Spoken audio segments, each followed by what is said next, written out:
Yo, what up guys? Ray Elbe finally back in Kuala Lumpur after some 20-something hour flight to Orlando and then a 20-something hour flight back from Orlando. Went to attend the Master Lloyd Irvin MMAmillionaires event. Those of you guys that didn't attend, thank you. You're not on the level yet, and I appreciate that. But I want to talk to you a little bit about an update on Operation Cock Recovery. Today is my scheduled appointment. I was already scheduled to come in here and have a checkup. With any luck at all, the doctor will be removing this catheter from the end of my penis. But leading up to this event, I had some required work that required some travel, in which I had to take a wheelchair and I needed wheelchair assistance. Flying from Shanghai all the way to Chicago, I flew on American Airlines, and I wanted to talk to you about their disability services. Getting off the flight in Shanghai, I was very roughly handled by the associate, almost to the point where it made you think that he had had a bad day before he got to me. Drops me off at the counter, leaves me at the counter. I'm there unattended for quite some time before they finally put my bag on the scale. And even though I'm allotted 2 bags of 50 pounds each, because I'm 5 pounds over, they want me to remove articles of clothing from my bag. I explained to the lady, look, I'm in flip-flops, there's a pair of tennis shoes in there, I could put those on, I could put a jacket on, I don't have undershorts on because of the gauze that's around my injury, but it's possible for me to make the weight allowance. I'm just asking you to kind of show a little bit of compassion, since really I'm underneath the weight allowance since I've only checked 1 bag, and let me get through. At which point she pretty much agrees until the associate next to her starts talking in Chinese, and at which point I'm told, you know what, sir, sorry, I'm not going to be able to make an exception. It's going to be $60 if you don't want to remove the article from clothing. Those of you guys that know me, those of you guys that are on magicalray.com, those of you guys that follow me on Twitter at Ray Elbe or hit me up on Facebook, you guys already probably know how I handled this. But at which point, obviously, I told the lady, yeah, I'm going to take my stuff out of the bag. With the type of injury that I have and the location of the injury that I have, it's very difficult for me to bend over. It's very difficult for me to lift heavy things. So the lady pushes my bag off the cart and just leaves it there. Finally, I have to literally beg her to open this thing up to help me remove the articles of clothing. At which time the associate, who wasn't even working my checkout counter, now decides to interject, sir, it's not our responsibility to make sure that you read your booking agreement.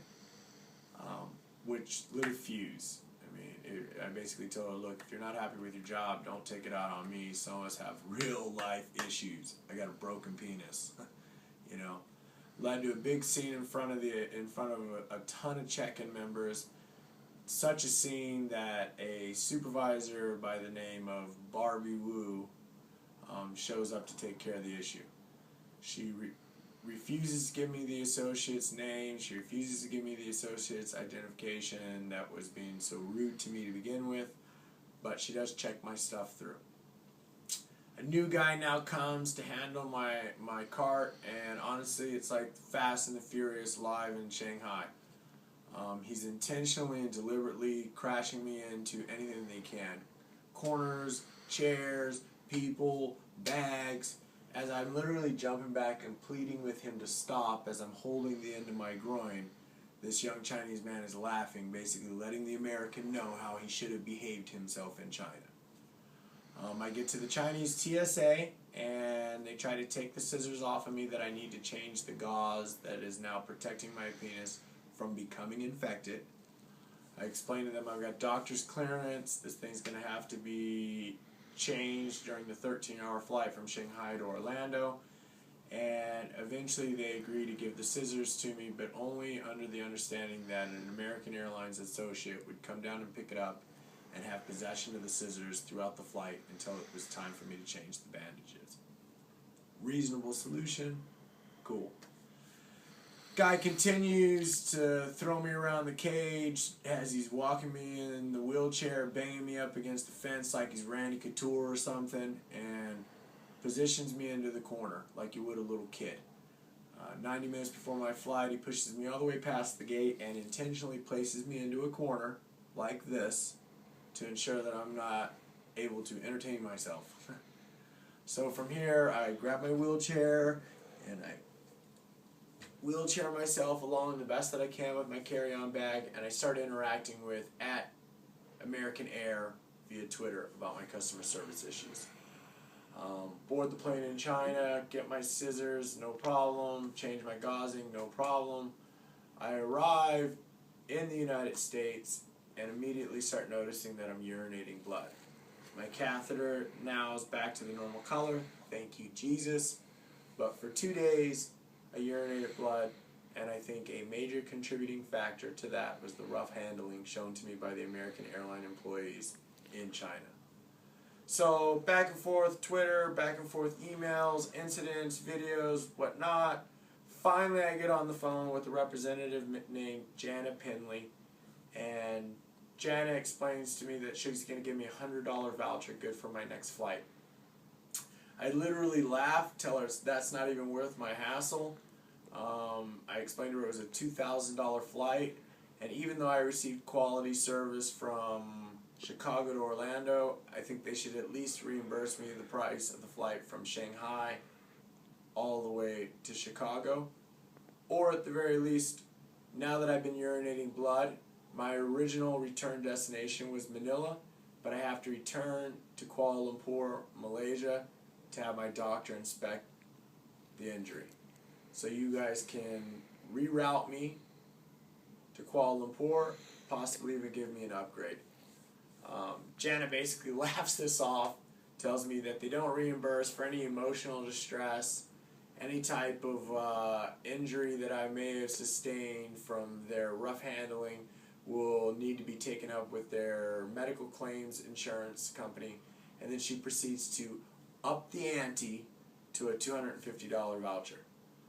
This $250 voucher, like to put things in perspective, I went to a restaurant, my drinks came late, my food was cold, my server was rude, and after I ate the food I got sick. Now to deal with this, when the manager comes to the table, his solution is, hey, you know what, I know it's a $2,000 meal, but what I'm going to do is I'm going to give you a $200 coupon that's only good the next time you come to this company. And the truth of the matter is I'm making this video today because I don't think anybody should ever fly on American Airlines. If you have any type of a disability, I'm telling you right now that the services rendered for you, there's a reason why they were voted the worst customer service airline in America. And anybody that wants to reach me about interviews, either about the penile fracture or they want to reach me about an interview about this American Airlines incident, I'm making it public so that way it'll inform the consumer. As the old saying goes, you do one good thing to one person, they tell one person. You do one thing to one person, they tell 7 people that you did something bad. Well, I'm hoping that this YouTube video tells at least 7 people, and that in the long term my voice is heard. Again, you can hit me up at magicalray.com. You can follow me at Ray Elbe on Twitter and Ray Elbe on Facebook. Looking forward to updating my blog after my doctor's appointment, which is set in a couple of hours. So those of you that are fans, followers, or supporters, please keep me in your prayers.